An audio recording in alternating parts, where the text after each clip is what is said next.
धर्माची ताकद आणि निष्ठेचे रक्त घेऊन मी शिवरायांचा मावळा बोलतोय. ध्रुव देशमुख माझं नाव. आमचं जगणं महाराष्ट्राच्या मातीसाठी, राजांच्या स्वप्नासाठी. समोर शत्रू बलवान आहे पण आम्ही भीत नाही, कारण आमच्या पाठीवर जिजाऊंची ढाल, हातात शिवबाची तलवार आहे. आमच्या शिवबा राजांकडे 3 तलवारी आहेत, भवानी, तुळजा आणि जगदंबा.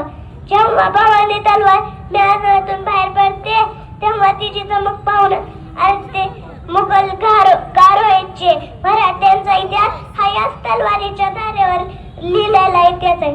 ऐकायचंय ना मग? हो. पडली भवानी जेव्हा ज्ञानाच्या बाहेरी, रणात फिरली ना ती कधीच माघारी. ओ चमके शिवबाची तलवार, तडपत्या बिजलीचा अवतार, झेले ढालीवरती वार. ओ चमके शिवबाची तलवार, तडपत्या बिजलीचा अवतार, झेले ढालीवरती वार. ओ चमके शिवबाची तलवार, तडपत्या बिजलीचा अवतार, झेले ढालीवरती वार. पडली भवानी जेव्हा म्यानाच्या बाहेरी, रणात फिरली ना ती कधीच माघारी. तख्त दौलती समोर केली नालाचारी, कधी न चुकली ती दिल्लीच्या दरबारी. तमाम बादशाहीचा ताज तिने ठोकरला, मराठमोळ्याचा वेश तिने पांघरला. ओ धर्मरक्षणाची सदा सहज भवानी झाली, जुलूम कर्त्याच्या रक्ताने ती नाली. महाराष्ट्रावर प्रेमापर उघडल्या स्वातंत्र्याचे द्वार.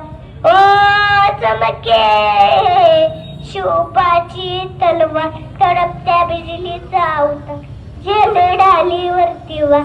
शाहिस्ते खान म्हणाला दिल्ली दरबारी, हुजूर करतो मी महाराष्ट्रावर स्वारी. पुण्याचा शाहिस्ता वस्तीला मग आला, शिवाजी लागे आगमावयाच शत्रूला.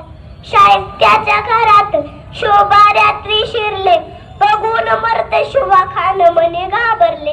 केला शोभाने गनिमी काव्याने हल्ला, शाहिस्ता बोलत असे या तोबा या अल्ला. केला शाहिस्त्यावर वार, त्याची तुटली बोटेच्या. ओ चमके शोभाची तलवार, तडपत्या बिजलीचा अवतार, झेले ढालीवरती वार. ओ चमके शिवबाची तलवार. छत्रपती शिवाजी